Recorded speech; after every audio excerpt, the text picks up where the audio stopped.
Welcome to the JTrain podcast. This is JTrain Jared Freid coming to you live from the West Village of Manhattan. That's right. Every Monday, we're here with your emails, your stories, your questions. And I say it every episode. Let me say it again. Thank you. Thank you for listening to the show. Thank you for watching on YouTube. Hello, YouTube land. Thank you, thank you, thank you. The podcast game is word of mouth. It's WOM. WOM, baby. You got to use your big fat mouth to tell your big fat friends about this big fat show. That's how it all goes down, because I don't got a billboard. I don't got a bus sign. I got you, okay? And if you're telling people, I want to thank you. Thank you from the bottom of my beautiful big heart. That's right. Some people say cold, dark heart. I give myself more credit. I got a big, beautiful heart, a BBH. That's right. So people, thank you. Thank you for telling a friend, a coworker, a brother, a sister, a mama, a papa. Thank you, thank you, thank you. Keep spreading the word. Keep sending. You know, I used to say to people, I'd be like, make it your Instagram story. I like that. That feathers my nuts. That feels good. Now I've begun telling people, send it to the group chat, because you have a friend. There's a friend, and this is your friend that's annoying. Your friend, you like this friend, but you don't like really enjoy this friend. They're getting annoying. They're dealing with a problem, and they keep coming to you with the same problem. They're extracting energy from you more than you get from them. That's where this podcast comes in. This podcast might be answering a question you've answered 7,000 times. We have amazing questions here, and they're depthy. And if you have a question, send it to jtrainpodcast@gmail.com. That's jtrainpodcast@gmail.com. If I'm taping ahead of time, so if you're listening right now, we are in the future. It's very spooky, but also that means I'm back from my European vacation. If you're following me on Instagram, I'm sure I have posted so much that you hate me, and you probably don't even want to listen right now. But listen, I'm going to be on the road. I'm going back to work. Back to work again. Gotta go back to work again. Gotta make back that rent money right now. Gotta go back to work again today. Oh, that kind of worked. It kind of worked. Okay, listen, I'm going to be on the road, and I want you to come, and I want you to bring your group chat, and we're going to laugh, we're going to cry, we're going to hold hands, and we're going to jerk each other off. But metaphorically speaking, it'll be from a distance with our eyes, caring, loving, soothing, wonderful. Okay, so I'm going to be New York City on Wednesday. We're doing a live You Up podcast. That's going to be amazing. If it's not sold out already, get your tickies. Dayton, Ohio, Brooklyn, New York for the Chosen Comedy Festival. That's a bunch of Jews on stage complaining, so it'll be like going home for Passover with my family. Washington, D.C., I'm going to be coming to you, and we sold that out last time. I want to do that again. I don't want to come back and then you guys be like, oh, well, it was half full, and then I'll be like, wow, I must really suck. Come, Washington, D.C. Royal Oak, Michigan. That is that's not a homecoming. My mom is from the area, so I've been going to Royal Oak area, Detroit area, my whole life. It's my first time doing stand-up there. So Royal Oak, and then Albany, Milwaukee, Wisconsin, Timonium, Maryland, which is Baltimore. Someone asked me, I was like, I put Baltimore on my calendar, and they were like, where's Baltimore? I'm like, shouldn't you know that the areas around Baltimore? Timonium is Baltimore. Richmond, Virginia, and that's it. JaredFreid.com, JaredFreid.com for tickets. And also, the TED Talk, it's out. I did a TED Talk. Yeah, if it's your first time, my guest is looking at me like, what? Yeah, I did a TED Talk. The talk is out. There's behind the scenes footage from Reno on my YouTube page. If you're watching on YouTube, you can easily click on those 5-part series. And if you're out there going, hey, what's a TED Talk from Jared Freid? You can go find out. It's out there. Go watch it, share it with a friend, let people know. Okay, enough about me. Enough of our announcements. Let me take a sip of my coffee so I can give a really good intro. Can you hear it? Could you hear that sip? Okay, let me get ready. Okay, very excited for today's guest. Hilarious comedian, an actress. I would call them a performer, actress, comedian. They call it a triple threat, a slash, so to speak. the hilarious Alyssa Limperis. Thank you for coming on, Alyssa. So good to see you. Thanks for having me. So good to see you. And it's I pop on the Zoom, and if you're not watching on YouTube, Jared's just got a Red Sox jersey on. It felt sort of like when. Like, did your parents ever do this? Like, your grandparent like would give your parents a gift, and then they'd be like, "Put it up when they're coming over. Put it on when they come over. Make sure they know you wear it. Make sure they know you. That's what this feels like. Is you're like, all right, Alyssa's coming on. I'll put on my Red Sox jersey to make her feel at home, to make her feel good." Now, if people don't know Alyssa, you can go follow her on Instagram at Alyssa Limp, and you and I. We met and I like explaining the story because me too. It's very nice. It's a very sweet story. It's a very and not the normal comedy stories. You know, sometimes tell the story as you know it. I want to. Well, as I know it, it is still embarrassing as I know it, because it is still like you shouldn't do this, but whatever, you can do this. But you can do this. But I was working in finance my first year out of college, and I really wanted to be doing comedy. I was like taking improv classes on the side. I was taking stand-up on the side, but I felt that thing in my body, which was like every day I felt I was like betraying myself doing this thing I didn't want to do. And I went to go see a stand-up show, and I see this guy on stage, and he's so fucking funny. And then he talks about working in finance, and I'm like, oh my God, it's possible. And then I see you after the show, and I came up to you like some, 22-year-old, whatever I was. And I was like, I work in finance and I really want to do comedy, and how do I do it? And do you remember what advice you gave me? No, I don't. What did I say? You gave great advice. You were just like, it's okay. Like, it's okay to have money. Like, it's good to keep getting money and stability while you do this. Like, you don't have to, it's not binary. You don't have to leave your life and leave your children. Right. Like, you just keep getting money and then keep getting better and doing your stuff on the side, and it'll be okay. So it gave me some permission to be like, okay, it's not like by going into this office, I'm like not saying yes to my dream. I'm so happy I said the right thing. I would say that to anybody who's starting. Like, make sure you're so comfortable that you're not uncomfortable doing the thing you love. Like, as long as you're comfortable doing the thing you love, like the other stuff will work out. You'll get to work on it. You get to, and I remember, and the idea of like, you don't have to like, you don't want to ever get in a position of like, I have to go do this version of comedy that I don't really want to do so that I can keep doing comedy. So it's like, if you're in the position where you're like, I have to go to Connecticut to do the Firehouse show, but I don't even want to do stand-up in Connecticut. I want to do some version of sketch and writing and acting and stand-up. You always have to like cut the baby in half. And it's like, well, if you have this great job that takes you through the day and makes it so you don't have to go to Connecticut for the Firehouse show. Then you can just do the exact thing you want to do. Yeah, that was like the point of that. And some people, aren't lucky enough, don't have the, aren't in finance or don't have maybe, the savings to be able to do that. And that's okay for them too. Everyone makes their way. But I'm happy I said that to you, because I remember when this happened.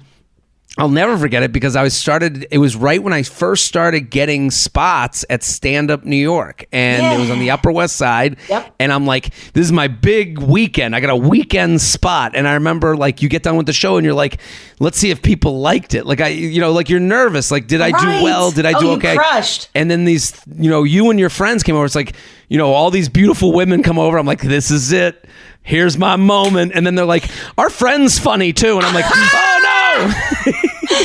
Now you know what it's like being a woman on dates with men. A stand-up comedian being on dates with men. I gave you the stand-up drop of like, I want to do what you do. I think I'm good enough. Yeah. That's what women get all the time. Just I got a couple jokes. And I remember like, and you have that moment. You have this a lot in comedy where it's like, listen, sometimes someone comes up to you and is like, and you weren't. I remember this being a pleasant interaction. I was like, okay, maybe we'll see her when, but you don't know how much someone really wants to do it, or if they've just had a few drinks. You've had that happen where someone's like, my cousin does it, and you should talk to them. Right. And then I keep seeing you pop up, and I'm like, I have this moment of, I'm so you proud. Remembered. So when you saw me pop up, you remembered that was the same person who talked to you? Of course. And then you turned into like this Where's Waldo figure, because all of a sudden Alyssa shows up in a Liberty Mutual commercial and a Coca-Cola commercial, and and I'm like, oh, there she is, and you do that thing. I was like the meme of Brad Pitt or of Leonardo DiCaprio pointing at the screen. That's me every time you came on TV, and you become happy for those people, and it's very cool to watch. And then also your videos would come up, and people would be like, do you know this person? Because you would do the Boston Mom video. Right. And we have like weird synergy. I feel people associate our comedies too. Of course. But was that weird? Like we were together not together on the road. We happened to be on the road in the same place, and you like got a text randomly. Yes. Being like, does Jared know Alyssa Limperis? Like saw one of your videos. I'm literally sitting at lunch with her now. It's like crazy. And I think, I would say our synergy and and we're going to get into our next topic from this, but I think our synergy, and this might be weird to hear from the listener's point of view, is love our family comedy. Yes. We come from families that we love, and I think, and if you're listening, you might be like, "Well, that's not that strange. I love my family." It's a little stranger in the comedy community. You don't see it a lot. You see, I hate my dad, I hate my mom, I hate everything. I hate dating. I'm a loser, and you and I are coming from. Yeah, we had a good childhood. Things were good. We worked in finance. Things were okay. Comedy, and I think that is. Sometimes that's harder to do in an open mic and when everyone's going up with their struggle, and it's but I also think it is what makes it relatable and fun, and that's why your videos would pop up to me and I'd go, I know that Boston Mom. It's so fucking good, and that's why you've gotten so popular and had such success, and I'm like really happy for you. It's very cool to have you same with today. you. Yeah, same with you. It's just extremely relatable. Everything you say, I'm like, yeah, that's the same as my family. Every time you post videos of your parents in the car. Oh my God. It's great. They're to the point where now I have to sneak it more because they're now starting to perform a little bit. And I'm like, no, it's not good. No, cannot have that. No. So I want everyone to go follow Alyssa at Alyssa Limp if you don't already. We're going to get to the emails, jtrainpodcast@gmail.com.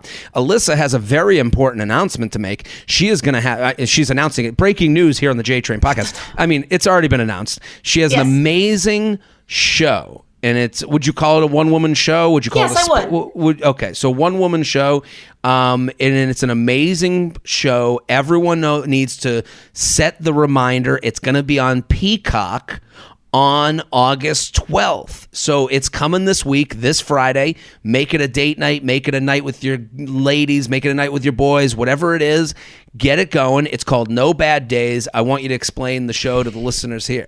Yeah, well, thanks, Jared. Yeah, this was what we were on the road. This was what I was touring when we saw each other. It's called No Bad Days, and it's about, talk about our families and loving them. It's about losing my dad. It's about loving and losing my dad when I was now 7 years ago. He died of brain cancer, and I was, honestly, probably a year after I met you, he got diagnosed, and then I ended up leaving New York, going home and being with him for the year that he passed away.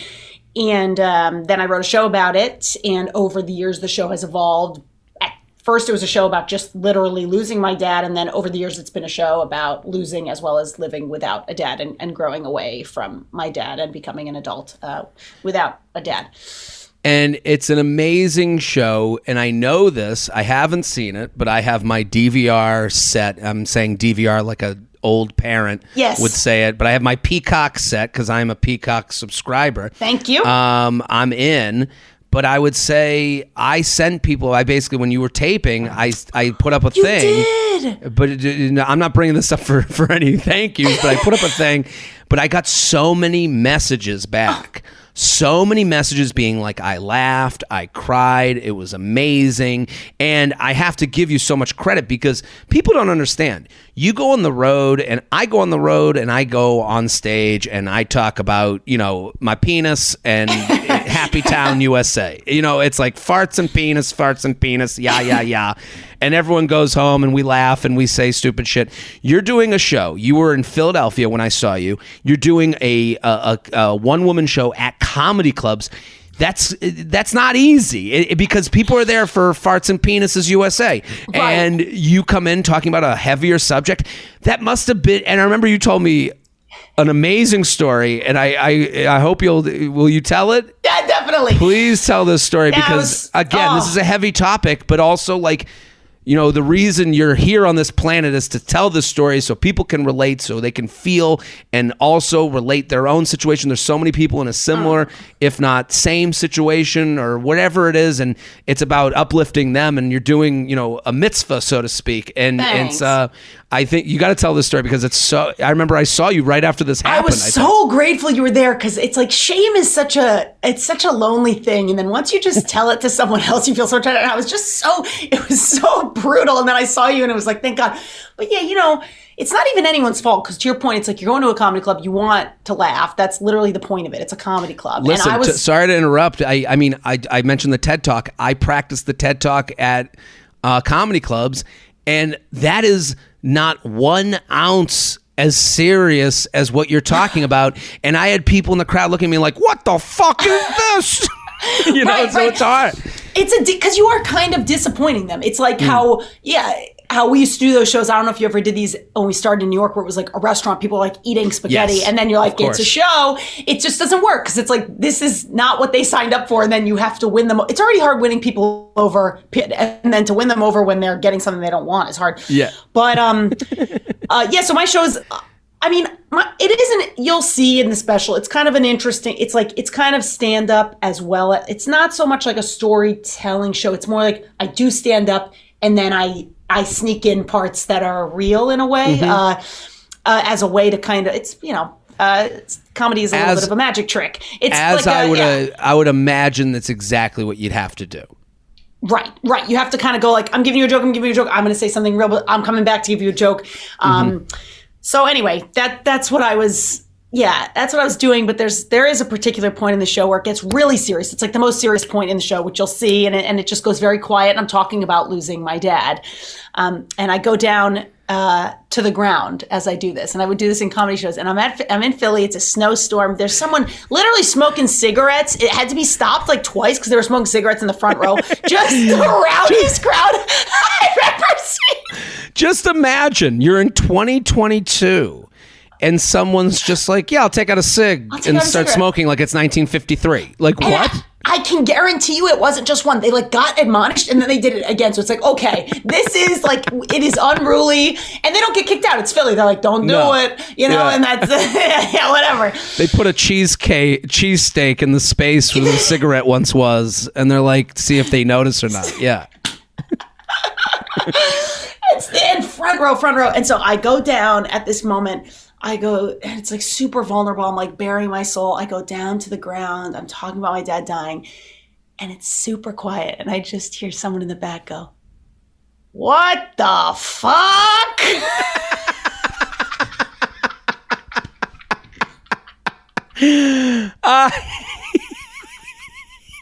I love that so much. Me too. And it really was, and it's like in that, it was usually in comedy, if you hear that, you can like deflect, but it was like I couldn't fight them. It would have ruined the whole show because it was like, what are you gonna do? You can't, because you can't bring, like, you know, you can't joke about it because it was a point in the show where I wasn't supposed to be joking.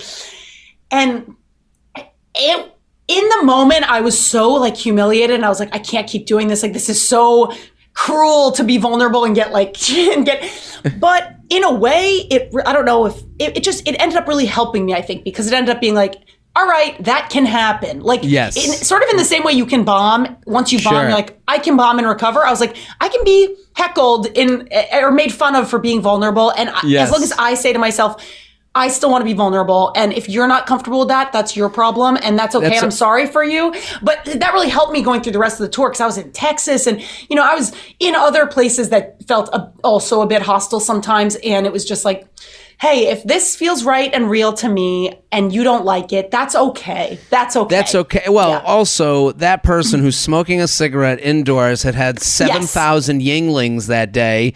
Yes. They're not even a human at that point. You know, they're just an amorphous blob, and that's how they act, you know, and they meaning drunks, no matter where you are. And this is about, and the hardest thing to do is what you're doing. Like, from if you're doing a stand-up show, you can make fun of the person for an hour. You're in the most vulnerable part of your show. You're just trying to get to the end of the track, so to speak. Right. And you gotta, like, the show must go on. The show must go on. Like, that is so difficult. And that's why, to me, I remember you telling me the story and I was like dying. I'm like, that is like the perfect road story, because that's what happens. Right. You go on the road and some shows are great, some shows are just disasters. And especially when there's the pressure of a due date and you're working on something. It's different when you're like, I'll go up and do 45 minutes fucking around, Right. That was it too. It was like, I knew I had a certain number of shows. There was this constant thing looming. So it was like, you can't waste. Because I might have gone into an 11 o'clock Philly show and gone, you know what? Like, this isn't going to work here. Let me just do other stuff. But it was COVID. It still is COVID, but it was like, I never knew how many shows might get canceled. So I was like, I have a limited number of times I can run this. So I got to push on. Well, listen, everyone needs to set their peacock, go to Instagram, follow Alyssa right now, because I'm sure she'll be posting about it all week and to the point where she's tired of it herself. So go at Alyssa Limp, follow, go support. You're going to be posting French stuff. You're going to be on the French Riviera with cheese, and I'm going to be like, download Peacock.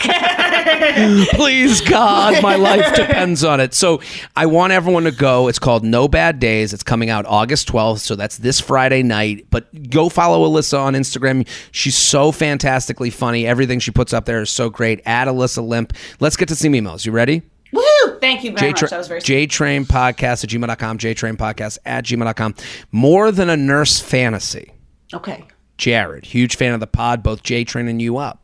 I'll dive right into it. I'm a 30-year-old ICU nurse. About a week ago, I got a patient who was cute and just a few years older than me. My team and I successfully saved this man's life, and now he's doing great and on track to leave the hospital soon. Okay. This is like, what's that? What's that movie? The Notebook, or like a movie. Yeah, this is like... What's the one where Sandra Bullock and the patient's asleep while you were sleeping? I haven't seen it, but okay. Oh, that's a classic. Okay. He was my patient the first 2 days that he was in the ICU, where he was sedated about half the time. And then I was off for a few days. While I was off, I received multiple texts from my coworkers saying that this patient was looking for me and saying that if he had my phone number, he would call me. Now, wait, is this he's sedated here, or is he medicated here, or no? He's lucid. I'd have to assume he's a little bit medicated. Okay, yeah. But I mean, yeah, I guess. I mean, he's out of the ICU. He's out of the ICU. Okay, he's out of the ICU. He's out of the ICU. Okay. When I returned to work, he had been transferred out of the ICU, so I went to visit him. My coworker tagged along to see him, and we got there, and his entire family was in the room visiting. We exchanged some pleasantries. I said I was glad to see he was doing good, talked to his parents and brother, who, of course, adore the ICU staff, and I left. A different coworker and my boss, who I have an extremely close relationship with, encouraged me to go back and see him the next day by myself. I stewed on it. I mean, this is a movie. I stewed on it overnight and decided to shoot my shot and go to work early and stop by his room thinking that I could catch him alone before his family came to visit. When I did, he seemed happy to see me. We chatted for a bit, and when I said I should start heading back to my unit since my shift started in 10 minutes, he told me to stay and talk a few minutes longer. Before I left, he asked me for my number and said he would love to take me out when he was feeling better. We exchanged phone numbers, and I said he could call me when he's feeling up to it. Okay, now I'm feeling a little uneasy about the whole situation, mainly out of concern of being unprofessional. I have never given my phone number to a patient before, and I'm not sure how I feel about crossing that boundary. Also, I have a complete upper hand in this situation. I know so much more about him than he does about me, past medical history, medications. I've met his entire family and even seen him naked while he hasn't seen my face under my mask, except for a brief second of me pulling it down. Could this just be some nurse-patient fantasy that he's trying to live out? He was very flirty towards me when he was awake, which I contributed to the sedation, and I'm honestly surprised to even remember my name. And am I totally out of line giving him my phone number and entertaining the idea? I don't even know that he will reach out when he's out of the hospital, but if he does, should I decline the date? Can't wait to hear your take. Thank you for the laughs. Confused RN. Alyssa Limperis, what do you think? Wow. Isn't this a fantastic story? fantastic story. Gosh, I thought the email was just going to be like, hey, hey, should I fuck? No, should I fuck in a nurse we get some good emails here. Okay, this is like, holy shit! Don't let the Red Sox jersey confuse you. You're like, oh, Sully in the car wants to know, should he fuck abroad? No, that's not what we do here. We have good emails. So, oh shit. Wow. I was totally, I didn't even consider the moral implications of it. I don't know if that's a thing, if you're not supposed to give because in movies, it's always a thing where it's like, they flirt. I didn't realize it was a. Yeah. I honestly, there is not 1 ounce of me that believes she shouldn't go on this date. I agree and then that's why I was just like, well, I don't know if I don't know if there's something we don't know, but if there's nothing. It's not like she was turned off by it. It's not like he gave a number willingly. He's an adult. She's an adult. You can give out numbers. I mean, knowing about his past, it is interesting that she asks all these questions. She's like, the moral stuff, and then she goes, could this just be some nurse-patient fantasy he's trying to live out? It's like, what are you talking about? Why are you making him into this monster? Like, well, I really felt, I love your advice, not to whatever, but I feel you have a really good view of, I love every time people ask you questions, you have a really clear, I don't know. You're able to decipher what things are. I feel like I've learned a lot from and with this, when I read that question, I went, oh, you're a little scared. You're a little scared. Yes. You're a little scared because it's exciting and you liked this guy, and now it's easier in your head to go, maybe I made this all up. Maybe he just has this, versus being like, I like him and that's a little scary, and I'm a little scared that maybe this might not. Yeah, totally. She wants to bring up a reason to throw this off or make it smaller. She's like, well, it must be some sexual kink he has. And it's like, hold on. Let's take a second. Yes. We all just got chills reading this story. You saved his life. Yeah. You met his family. He loves you. He remembers you even though he was in a coma. Right. He hasn't even seen your face, but he's like, I want to be with you. It's beautiful. Yeah. And you're like, well, he's on drugs and he's got a kink for nurses. It's like, no, give this. I do believe in some cynicism. Sure. But let's have some fun. Let's live in the romantic for 2 seconds. Right. And it's like, here's the thing I will say about the male side of this whole scenario. It is, men like to be climbing a mountain, so to speak. They want to be excited. There is nothing more exciting. If this is the rocket that gets put up his ass to make a serious commitment towards a woman or take someone seriously or to date them seriously, good for fucking you. That's great. Who cares how it happened or why it happened? Oh, because he went in the well, then we call it, kismet at that point. Because if he had never gotten hit by that car, then maybe we wouldn't be together. Well, if grandma had balls, she'd be grandpa. We don't know. You can't really say that. Right. And just I think it's also, he is almost kind of vulnerable in this position. And so if he's still willing to, then it's like, it's kind of great. Because it's like he's been naked or whatever. He's been vulnerable. He's been in a coma and he's still like, no, I want to see you. So in a way, it's kind of nice. Also, if someone knew my past medical history, I don't have very much of a history. Like if they were like, oh my God, I know that he has one leg 1.5 inches longer than the other. Oh my God, I know his. He has IBS. He has IBS. He shits his pants all the time. Oh, they even if a woman was just knew the size of my penis because it was public information, I'd be like, she still wants to go out. Right.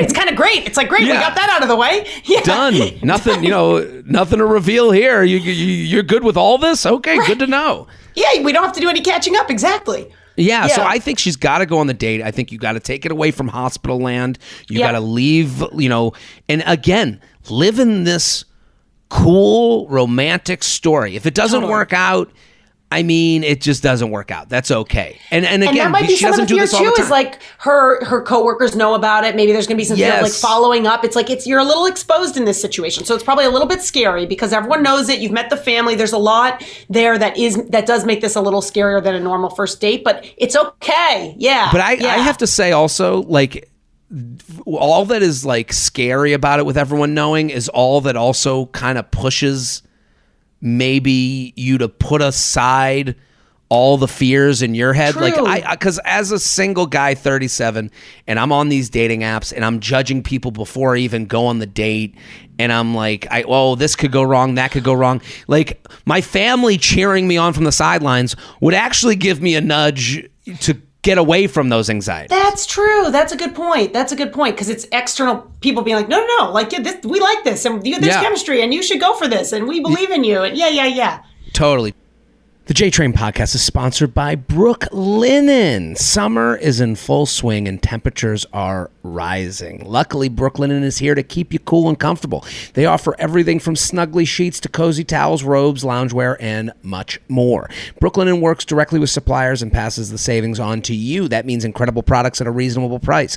Brooklinen launches new products, colors, and patterns all the time. Sheets, towels, and robes pop with bold colors and adventurous prints. Make your entire bed feel like the cool side of the pillow with Brooklinen's breathable classic percale sheets. Percale. I don't think I'm pronouncing that right, but let me just tell you, Brooklinen is a fantastic company. They've been around this podcast for a long, long time, and it's interesting because I feel like I've watched them grow. They went from sheets that were amazing and kind of in that podcast universe, and now they're sheets that my mom is asking about. Now they've hit the mom mainstream, and I think you guys all know what I'm talking about. There's stuff that you hear on a podcast and you go, I don't know, is it going to be good? Is it going to be high quality?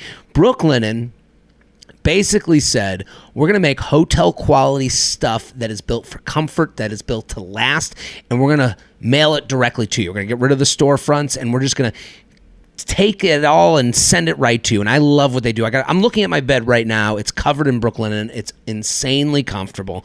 Replace your heavy winter bedding with their lightweight comforters made with long staple cotton for that cloud-like feel. Brooklinen's online quiz. I love this. They're trying to make it personal to you. They have an online quiz, and it helps you find the perfect set of cooling sheets, lightweight towels, and breathable loungewear. The loungewear, people. Whoo, you're going to love it. So go to Brooklinen today. To keep your cool all summer long. Go to brooklinen.com, use promo code JTrain20 to get $20 off plus free shipping on orders of $100 or more. That's free money, people. That's BROOKLINEN.com. Enter promo code JTrain20 for $20 off plus free shipping. New Yorkers, you can see and feel the comfort in real life. They do have a storefront. You can now shop Brooklinen's sheets, towels, and more in store at the Williamsburg and West Village retail locations. JTrainPodcast@gmail.com, JTrainPodcast@gmail.com, here with Alyssa Limperis. Go follow at Alyssa Limp right now. She's on Flatbush Misdemeanors. We just had... final episode comes out, I believe, this week.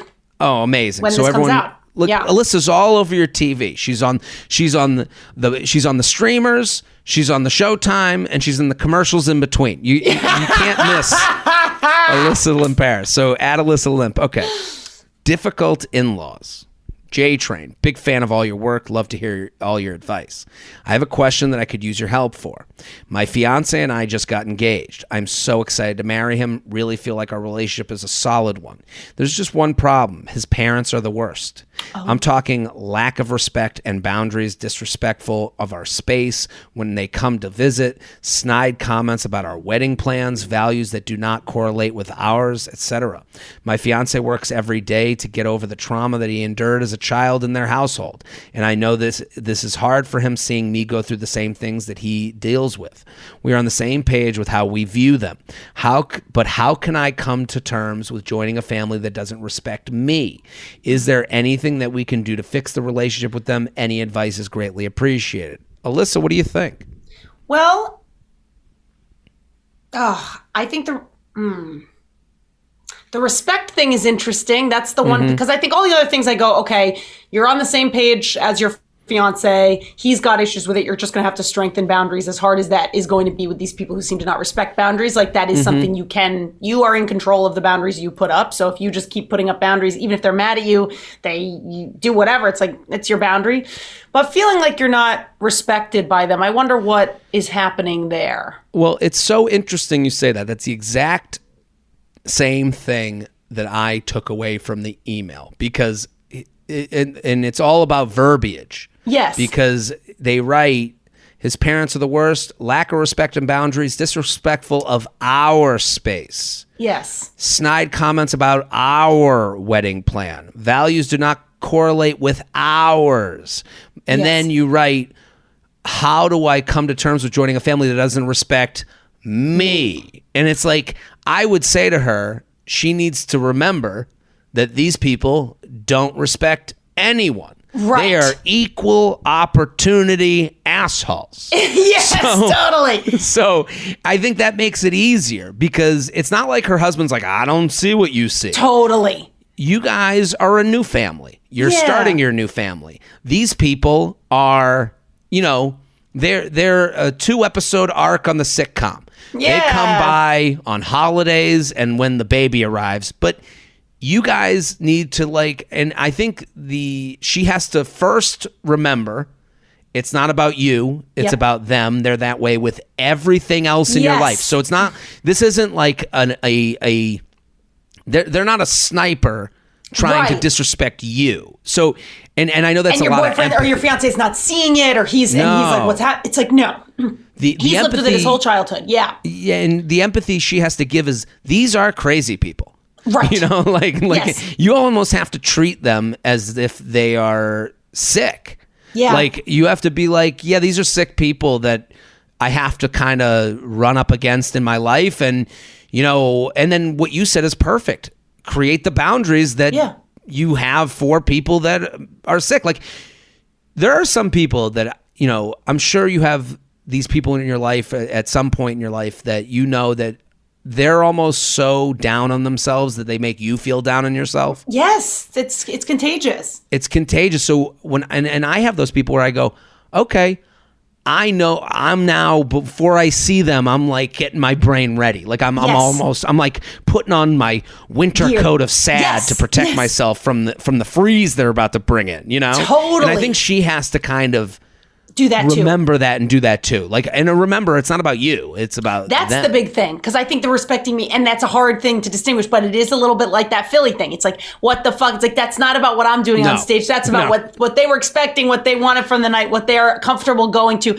That's separate. It's hard, but separating the two things. Every show Alyssa Limperis doesn't have one person going, what the fuck? It's one fucking animal who's an asshole, and that's who these people are. And it's like, it almost becomes fun. I know that doesn't sound fun, but it's like you and your husband, like, you guys can laugh at these people. Like the ride home. Yeah. Right. The ride home. I mean, you guys, you'll never run out of things to talk about. I think it's really nice what you said too about like you guys are starting your own family. Like that's a really nice, beautiful thing about life is like you get to take the good, leave the bad. And it's like if all this stuff didn't work for you, then you guys are going to get to start a family, even if it's just the two of you, with a whole new set of rules. And that is really exciting. So it's almost like every time they do something that you don't like, you go, hey, great, that's something we're not going to do. We're not going to have, I think, and on top of that, when she says disrespects me, that's like absolving yourself of any, fixing or things you need to do in your life. If you just say these people are disrespectful to us, like it leaves room for you to go, yeah, and we maneuver this way and I maneuver that way. And again, when you get your own family, you start going, all right, we're not going to do that crazy thing and that fucked up thing. And it all comes back to, it's a very hard, JTrain podcast. Please. But also it's like, I do feel the more you just, I respect myself. That's the best buffer too. Cause you go in, it's like, if I respect myself so much, there's nothing anyone can do that can take that away. So it's like like the coat, you might just have to go into those interactions being like, I love and respect myself. And so you can't hurt me kind of. Also, on the total bright side, this makes their family the A family. Yes. So holidays will be spent with your family. What a great point. Birthdays with your family. Now they become they easily slide into that B grandparent category, which is fantastic. You don't have to hold in farts on any holiday forever. JTrain podcast at gmail.com. JTrain podcast at gmail.com. Alyssa Limperis is here with us. No Bad Days. It's on Peacock this Friday. Make sure you watch it. Make sure you stream it. Make sure you enjoy it. You're going to love this show. Gym Crush Refresh. One more time. Jared. Gym Crush Refresh? Refresh. That's what this is called. Jared, your podcasts are the soundtrack to my life. Why, thank you. I feel like we could use a refresher on how to approach a gym crush. On a recent episode with Dulce Sloan, she made a really good point about how the difference between someone being flirty and creepy depends on how attractive that person is to you. I think this is especially applicable in a gym setting. And I also think there's a double standard here. If I, a woman, were to be approached at the gym by a guy who I've noticed before or think is cute, I'd be flattered. However, if someone I'm not attracted to tried to hit on me at the gym, it made me feel weird. I've been crushing on a guy I see at the gym regularly, and I can't tell if I should try to approach him or just let it be. We've only ever acknowledged each other with eye contact, and I'm honestly too nervous to even smile or wave. The gym is already a sweaty, awkward, and vulnerable place, and I wouldn't want to make anyone feel uncomfortable. Can I make a move without coming on too strong, or should we just respect the sanctity of the gym as a place where we can get in and get out unbothered? Love, fit, and flirty. Alyssa, what do you think? Well, I would say it's been a while since I've been to a gym or hit on someone, so I might not be the best person to talk to. But I guess my thought would be maybe there's something in the middle, like maybe there's just a way that you can try to gain more information about this person or like get to know this person before you don't have to go right with the ask on going out. Maybe there's a way you can, Yeah, I totally agree because I can't ask someone to be more brave than I would be. The idea that I would go up to someone in a gym, like, I'd like to think I could, but I would need, like, the universe to, like, fall into place where this person's like, excuse me, and I'm like, or like she's like, help, I need a spot, and you run over and you're like, I got you, and it's right about to hit her teeth, and you get it up, and she looks at you and she's like, oh my God, you saved me. Right. Or I fall in the treadmill, I go to the ICU, she happens to be my nurse, she's like, oh my God, I know you from the gym. Holy shit. Yeah, I would need something like that. But here's what I'll say. Let me speak to a part of her email. Yep. She talks about approaching I can speak as a guy, okay? Approaching a man at the gym. What I will say as a guy, I'm never creeped out. Whether I'm attracted or not, I think the way she's explaining it and thinking about it is from a very female point of view, which which is okay. I totally understand it. Attracted, I want to talk to you. Unattracted, I'm creeped out. I get that. For me, it's attracted, fuck yeah, let's fuck. And unattracted, let's fuck. And then, we'll see what happens. But again, like I'm joking, but I'm not, Totally. Or also, even if you're not attracted, then maybe it's like you're flattered. You're totally flattered. But you're not creeped out. There's probably never a realm where you're creeped out. Never a realm, because also there's no fear of getting murdered. There's no fear of physical harm. So this is my way of encouraging her, like, go say what's up. Go say hello. All the worst that can happen is you're turned down. Again, I'm asking someone to be braver than me. Here's the other note I'll give. The only time I get annoyed when someone approaches me is when they make it as if I was personally mean to them by not going on the date. So sometimes I'll relate this to like a DM. Sometimes I'll get a DM and it'll be like, we should do drinks sometime. And I don't want to answer it because I don't, I just look at it and look away. And maybe some people would be like, well, you should say no. And it's like, I don't even know how to politely say no in that scenario. No, and you're a public figure in a way, so it's like, it's not like you can't be responsible for responding to every single time. That's right. Or they'll put, we should get a drink inside of a compliment. So it will be like, hey, I love your stuff. It's so much fun. Also, if you're looking to get a drink sometime, I'd love to get a drink. Sometimes I'll like that post. I understand why that could be confusing. But let me just say, anything, it's yes or it's a no. Which I think you're always good at on your advice too, is like, you're going to know if it's a yes. In any capacity with a guy, you're going to know if it's a yes. In the big sense or the small sense. Yeah. Men are very obvious. Now, if you get a maybe, that's a no. That's the guy being like, yeah, I'd fuck, but I'm not really, that's a little bit of everything you need to know. Yeah. Everything you need to. So sometimes what happens is they'll be like, oh, I love your stuff and we should do drinks. I'll like it. They'll go, oh, I guess you don't want to do the drinks then. It's right. So it's you have to walk in punch the biggest guy in the prison in the face and walk the fuck out. Yep. And so for this person, I agree with what you initially said of there's an in-between. I would DM them. Hey, I know this is strange. Own the I stalked you a little bit. Hey, I know this is out of left field. I know this is strange. Just want to let you know I think you're cute and I see you at the gym all the time. Here's my number. If you want to make a plan, I'm in. Now you've done it. Goodbye. Yes. And no one will talk about it again. I think that's fine. Or if you want to go up to them, that's good too. It is tough too, because you're at a gym, so it's like you're going to have to see this person again. So it adds another layer of course, fear.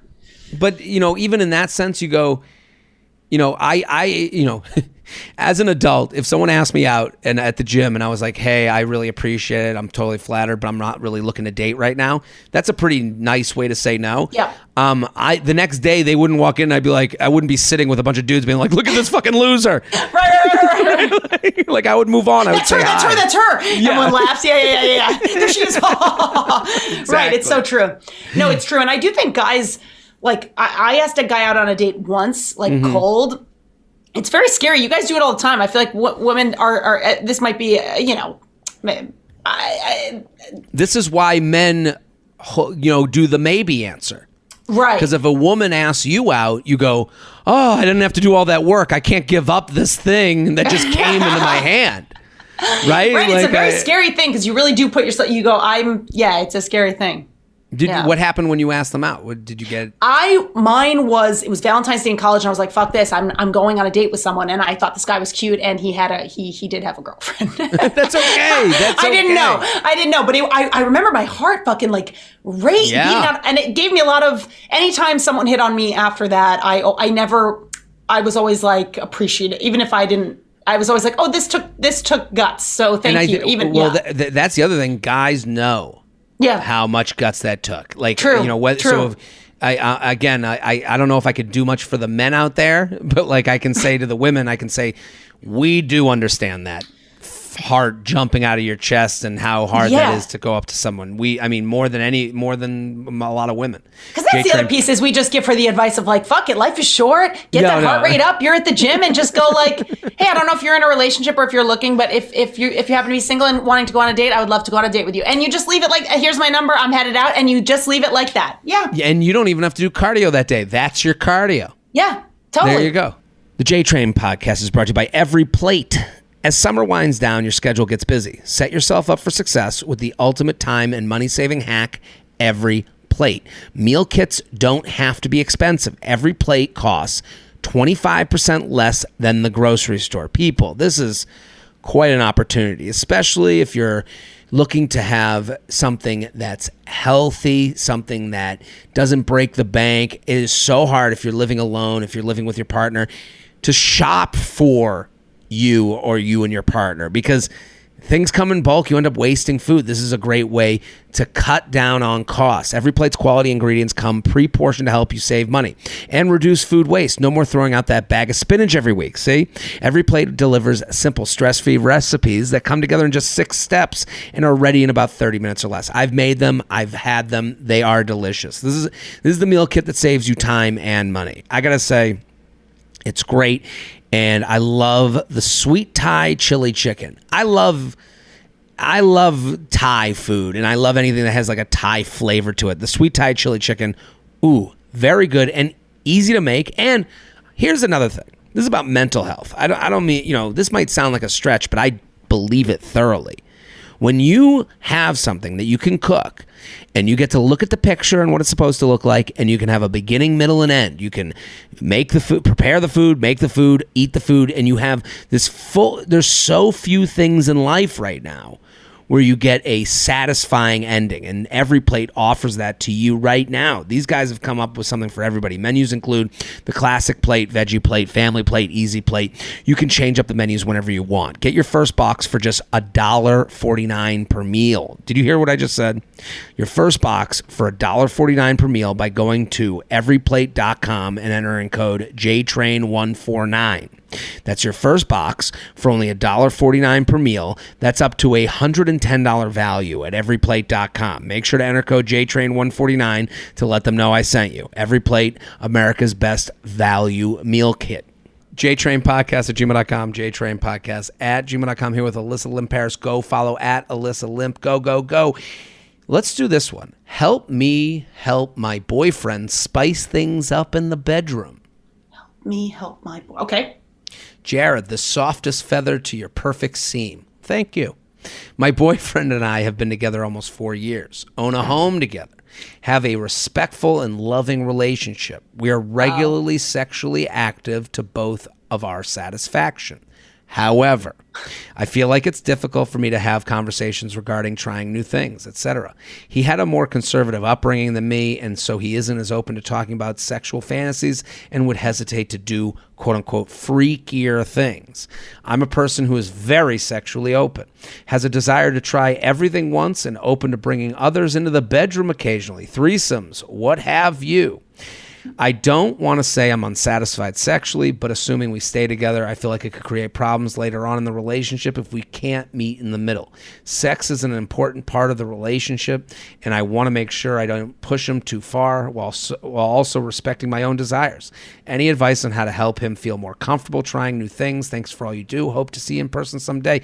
Alyssa, do you have any thoughts on this? Have you had this discussion with men in your life? What's going on? Well, I think my main thought is more high level, where it's like the I think it's like maybe it's like, are you satisfied or are you not satisfied? It sounds like maybe being a little bit more okay, being like, I'm maybe not super satisfied sexually. Maybe that is part of the equation here.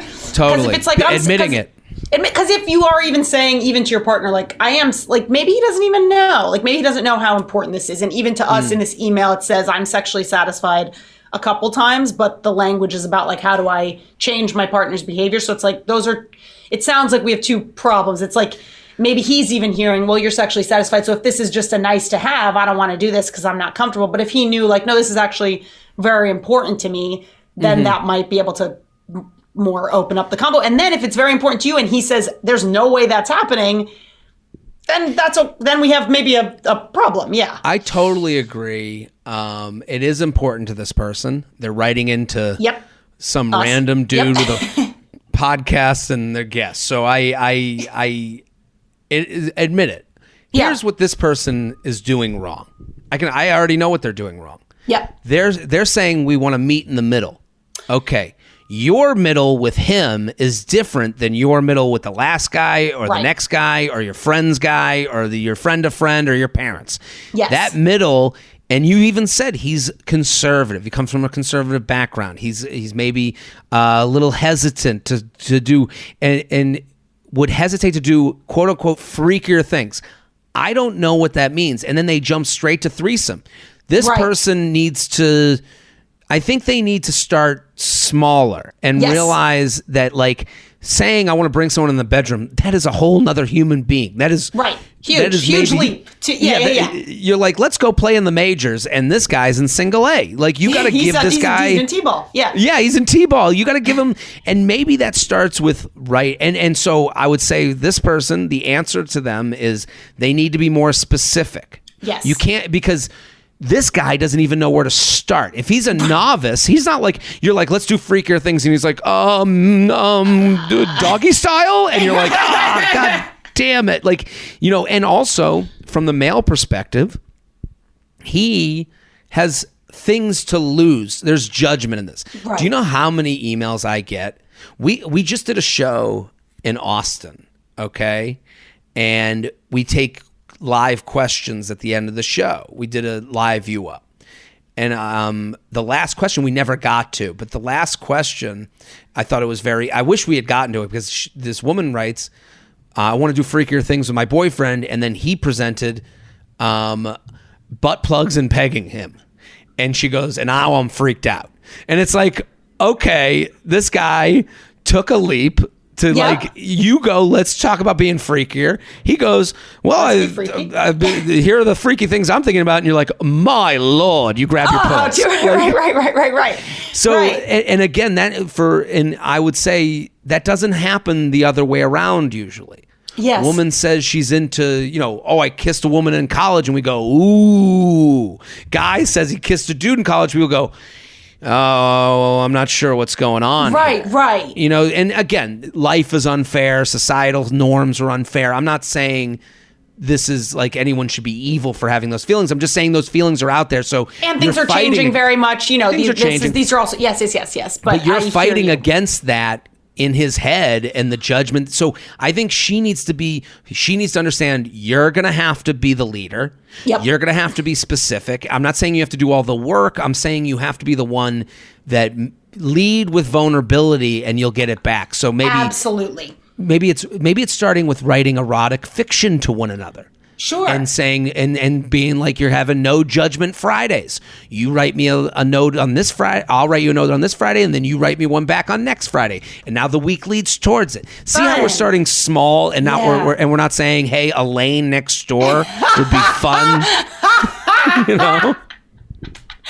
No, totally. That's a really great. That's how I would want it. That's the only reason. That's why I would bring it. And it might be like maybe because the whole house and you've been together this whole time, like maybe it's built up to such a point that like you feel you can't say anything, and so now we are in threesome category because it's like you've just maybe been doing the same thing all the time. And you feel trapped versus being like there might be more movement. Yeah, possible. I mean, I have brought up things in the past where you've been together long enough so all your sexual activity is kind of like standardized for your couple, and then you go, yes. Why don't we do this? And they go, who'd you do that with? What made you think of that? And you start getting blamed, and you're like, wait a minute, I thought we were a team here, you know? Yes. And so I think hearing all this, I mean, there's ways to do this, but let's start slow. Let's understand the shit he's working against that maybe you're not working against.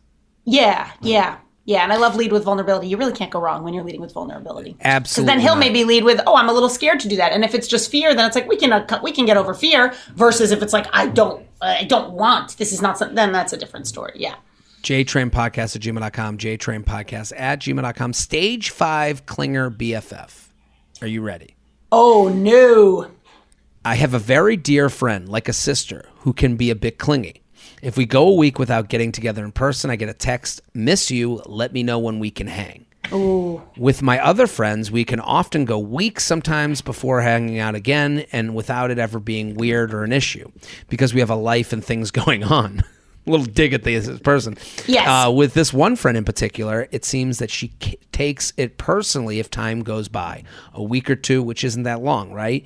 When we do hang out, it seems we have to make a hard plan while we're together for the next time we see each other. Ooh, this is stressing me out. I know. It stressed me out from the jump. I mean, from that first 1 week of when can we see each other, I'm like, I'm stressed. I mean, it's too stressed. vague. I would be mad at that person. And Me even too. then, she says, let's try to do something before then, too. It's weird and stressful. I feel like I'm responsible for filling her time or am forced to schedule plans all the time, even in the moment. She's not my only friend, and I have a serious relationship, work, other commitments to juggle, etc.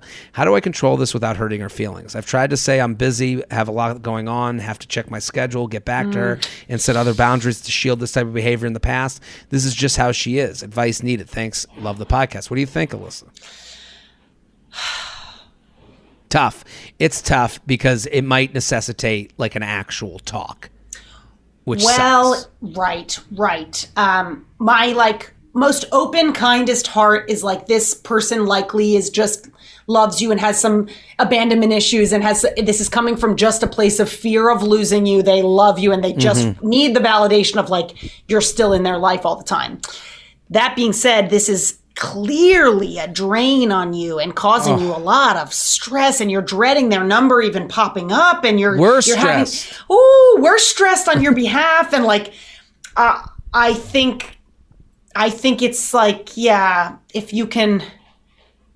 The most bothersome part to me is miss you, let me know when we can hang. Don't do that to me. Don't do that to me. Now I have the open-ended. Now I'm the person that goes that has to go never.